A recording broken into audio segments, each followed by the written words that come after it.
जय हिंद प्यारे बच्चों, फिर से एक नए वीडियो में आपका स्वागत है। देखिए प्यारे बच्चों, आज की इस वीडियो में हम लोग यूक्लिड विभाजन एल्गोरिथ्म का प्रयोग करके 135 और 225 का एचसीएफ यानी कि मॉसो जो है ज्ञात करना सीखने वाले हैं। बहुत ही आसान तरीका बताऊंगा प्यारे बच्चों, वीडियो को आप एक बार देख लीजिए। आप यकीन मानिए सबसे आसान तरीका से आज आप सीख जाएंगे 135 और 225 का एचसीएफ निकालना, वो भी यूक्लिड विभाजन एल्गोरिथ्म से। क्लियर है? तो मुझे आशा आपको समझ में आ गया है कि हम आपको जो है आज क्या सिखाने वाले हैं। तो चलिए हम लोग सबसे पहले बच्चों कुछ कॉन्सेप्ट को समझ लेते हैं, उसके बाद जो है हम लोग बनाना सीखेंगे। देखिए बच्चों, यूक्लिड विभाजन एल्गोरिथ्म क्या होता है, इसके कॉन्सेप्ट को समझिएगा थोड़ा। क्या कह रहा है कि यहाँ जो देखिए यूक्लिड विभाजन एल्गोरिथ्म जो है, यहाँ एक जो है आपको फॉर्मूला यानी सूत्र का जो है यूज होता है। क्या होता है? भाज्य बराबर भाजक गुने भागफल जोड़ शेषफल। क्या होता है? भाज्य बराबर भाजक गुने भागफल जोड़ शेषफल। पर बच्चों यहाँ देखिएगा तो भाज्य को हम लोग ए मानते हैं, भाजक को बी बोलते हैं और भागफल को क्यू बोलते हैं और शेषफल को आर बोलते हैं।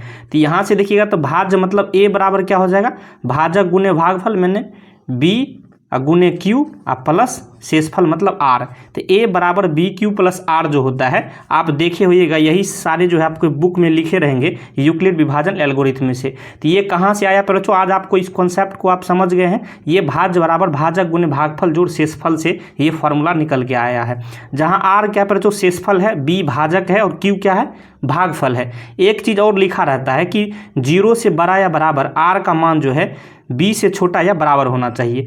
इसको आसान भाषा में समझिए, अर्थात यानी आर का जो मान है मतलब शेषफल का जो मान है वो बी से छोटा होना चाहिए। बी से छोटा होने का कहने का मतलब हुआ यानी जिससे हमने भाग लगाया यानी भाजक से हमेशा छोटा होना चाहिए। तो यही सारे बस इतना ही कॉन्सेप्ट है। इसके बाद जो है आप आसानी तरीके से इसको बनाना सीखेंगे। तो हम लोग चलिए शुरू करते हैं। देखिए पर जो सबसे पहले जो है ये 135 और 225 का हम लोग जो है भाग विधि से जो है बनाना सीखेंगे। उस पर आधारित जो है यूक्लिड विभाजन बहुत ही जल्दी आपको समझ में आ जाएगा। तो यहाँ से देखिएगा पर जो यहाँ देखिए 135 और 225 का आपको एचसीएफ निकालना है। तो एक चीज़ बताइए पर जो इसमें जो है सबसे बड़ा कौन है? 135 बड़ा है कि 225 बड़ा है? तो आप कहिएगा सर जी 225 बड़ा है। तो जो सबसे बड़ा है पर जो उसको हम लोग क्या मानेंगे? वो जो है भाज्य हो जाएगा। क्या हो जाएगा? भाज्य हो जाएगा। तो यहाँ से लिख देंगे भाज्य बराबर क्या हो गया? भाज्य बराबर जो है आपको 225 हो गया।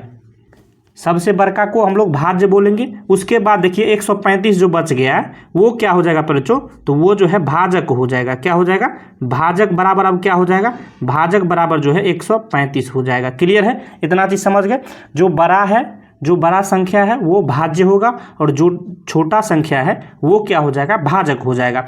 अब देखिए भाग विधि से कैसे हम लोग एचसीएफ निकालते हैं। तो इस तरह से 135 को जो है आपको भाग लगाना है 225 में।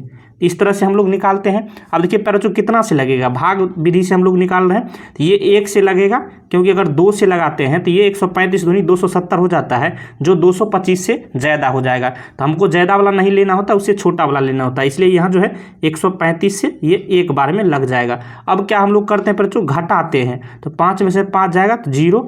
अब देखिए 2 में से 3 नहीं जाएगा तो यहाँ से इसमें जो है 5 लिया जाता है तो ये 12 हो जाता है। 12 में से 3 जाएगा तो ये 9 बच जाएगा। यहाँ से हमने एक 5 दे दिया तो यहाँ सिर्फ 1 बचा, 1 में से 1 जाएगा तो ये 0 यानी कट गया। अब देखिए आपको 90 पर बच्चों यहाँ क्या बच गया? शेषफल बच गया।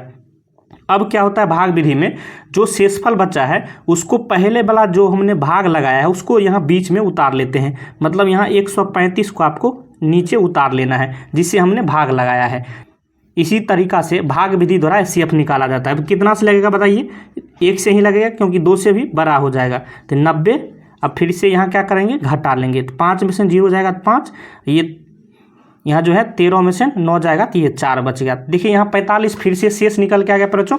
अब क्या करेंगे? यहाँ जो है फिर से जो है ये 90 से अब हमने भाग लगाया है, पहले 135 को उतारा, उसके बाद ये शेष जो बचा अब इसको जो है यहाँ आपको बीच में उतार लेना है। तो अब कितना से लगेगा? ये 2 से देखिए 45 दूनी 90 हो जाएगा। अब 90 में से 90 जाएगा तो 0 शेष आ गया। जब 0 शेष आ जाए तो जिसमें हमने अंतिम में जो है जिससे भाग लगाया था, यानी जो भाजक होगा यही जो है HCF हो जाता है। क्लियर है? तो यहाँ से HCF का मान कितना निकल के आ गया, वो आपको 45 निकल के आ गया। अब देखिए यही जो है यूक्लिड विभाजन एल्गोरिथम का कैसे प्रयोग होता है समझिएगा। तो यूक्लिड विभाजन एल्गोरिथम आप कैसे लिखिएगा, अब देखिए यूक्लिड विभाजन एल्गोरिथम से आप कैसे लिखिएगा समझिएगा।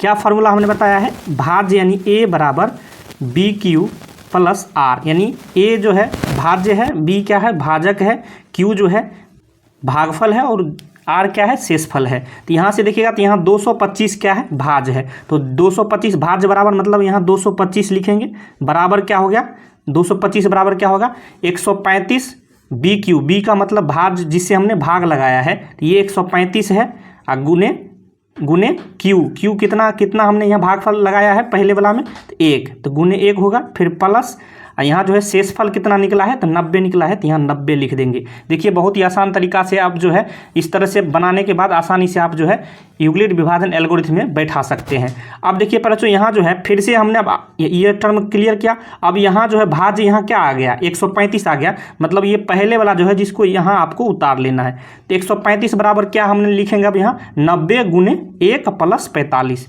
क्या लिखेंगे 90 गुने 1 प्लस 45। अब फिर से हम लोग आगे लिखेंगे। अब देखिए यहाँ जो है 90 को फिर यहाँ लाएंगे, 90 को लाएंगे क्योंकि ये देखिए बीच में है, तो 90 को हम लोग क्या लिखेंगे 45 गुने 2 प्लस शेषफल 0।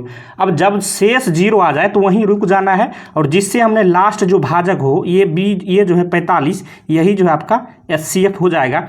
135 और 225 का कितना निकल के आ गया पर बच्चों जल्दी से बताइए, तो 45 निकल के आ गया, यही आपका फाइनल आंसर है। तो मुझे आशा है मैंने बहुत ही आसान तरीका से आपको बता दिया है यूक्लिड विभाजन एल्गोरिथम से 135 और 225 का HCF निकालना। अगर वीडियो आपको पसंद आया तो लाइक करिएगा, और चाह इस तरह का वीडियो आपके पास आता रहे तो इस चैनल को सब्सक्राइब कर लीजिएगा। वीडियो देखने के लिए धन्यवाद, मिलते हैं नेक्स्ट वीडियो में, तब तक के लिए जय हिंद जय भारत।